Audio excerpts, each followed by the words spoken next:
Almost 10 years ago, 23-year-old American peace activist by the name of Rachel Corrie had her life cut tragically short. While protesting against the demolition of a Palestinian family's home, Rachel was crushed to death by an Israeli bulldozer.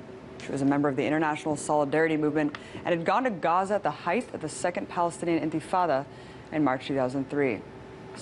Seeking justice for their daughter's death, Rachel's parents filed a civil suit against the Israeli government in 2005 for failing to conduct a full investigation into the case. The lawsuit was purely symbolic. It only asked for $1 US in damages in an effort to clarify that the case against the government was about justice, both for Rachel and for the cause that she had so bravely defended. Finally, last year, an Israeli court rejected the suit, ruling that the Israeli government and defense forces would not be accepting responsibility for her death. Rachel's name has since become an international symbol for the rights of Palestinians and has inspired countless activists, including her own parents, Craig and Cindy. They founded the Rachel Corrie Foundation, a nonprofit group that encourages grassroots efforts in pursuit of human rights, social, economic, and environmental justice worldwide. So now to speak about Rachel's case, the ongoing struggle of Palestinians and activism through the Rachel Corrie Foundation, I'm joined by both of her parents, Craig and Cindy Corrie. Thank you so much for coming on, you guys. Hello. It was really amazing to meet both of you last night at the press club, and I sympathize greatly with your case, and Rachel served as a symbol for me to really wake up about this issue. So thank you so much for coming on. And for viewers who may not be familiar with her case, I'm hoping you could talk about what the International Solidarity Movement is and why she decided to go to Palestine. Let's start with you. The International Solidarity Movement was founded in, I believe it was 2002, actually. There had been a resolution at the United Nations to bring a human rights monitoring force to Israel and Palestine when the Second Intifada started. And that resolution was vetoed, I'm told, by the United States, by Israel. And at that point, activists around the world decided to form this movement to bring internationals to the area to stand in solidarity with Palestinians. And there were only two requirements for being a part of ISM.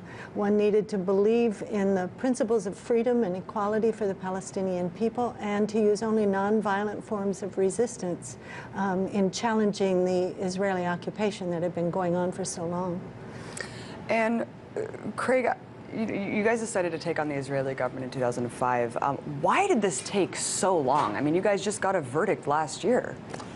Well, of course, it started right after Rachel was killed, when we asked through diplomatic channels to find some sort of answer. And actually, President Bush was promised a thorough, credible, and transparent investigation by the Israelis. The Prime Minister, Sharon, promised him that the day after Rachel was killed. But in 2004, we heard in writing that of course, they had done some sort of investigation, but they came back exonerating the soldiers and everything. But even our own State Department then said that did not meet the standard being thorough, credible, and transparent. So with that promise made by the president, but we kept pushing through diplomatic channels, but with 2 years running up, we had to file something because that's the only way we could push it forward. Then I think there was a law passed in the Knesset saying that nobody in the Palestinian territories could bring a lawsuit that was made retroactive. That had to be challenged and go up through their high court. And eventually we found the opportunity to actually end up in court on the first day that we were in court was on March 10th of 2010, and the actual last day of hearings was on July 10th of 2011, and then the verdict came out in August of 2012. So it's been a long process, and we just, I think Sunday, filed an appeal. So we're looking forward to, who knows, but another couple of years. And you just have to challenge this. You know, you don't know where it's going to go, but you have to challenge it. And you have to challenge it because you said last night, it really stuck with me, that the final ruling was as if the judge hadn't even heard the testimony over the last couple of years. What did you mean by that? Well, we were in Haifa District Court. The Israeli court system is different from the court system here in the United States. The case was heard by a single judge. There are no juries in Israel. And the district court is the second tier of courts in Israel. There's the magistrate courts, the district court, and then the Supreme Court. And we presented our evidence. We had 4 international eyewitnesses to Rachel's killing, her friends who were with her that day that came to testify. And then, of course, the state of Israel brought military witnesses. We had 23 witnesses testify over 15 different court dates. So we had a good window into some of what happened when Rachel was killed.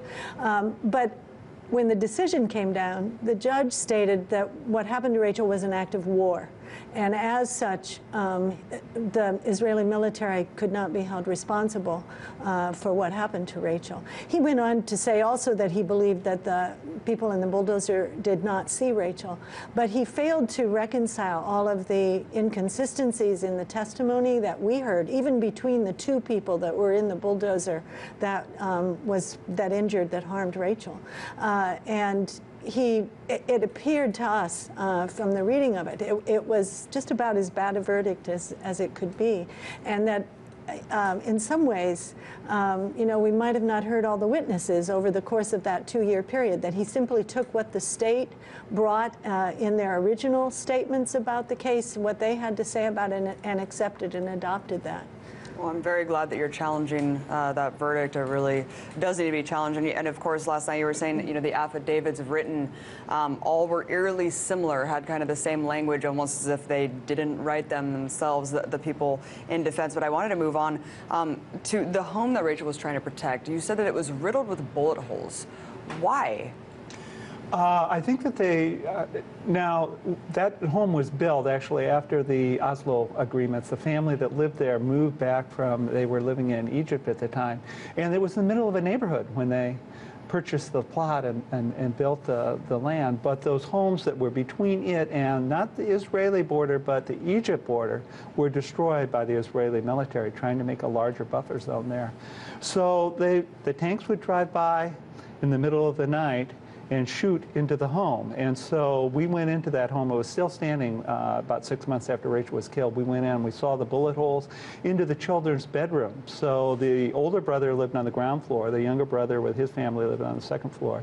But they would move back into the back, the parents' building, part of the building, their bedroom. Rachel wrote about staying there with that family and waking up in the morning in a big puddle of blankets. Amazingly, I think I said last night that the younger brother, when they're under such threat, the younger brother wanted to know what he could do for the children when people are shooting into the house. And what he decided to do is raise rabbits.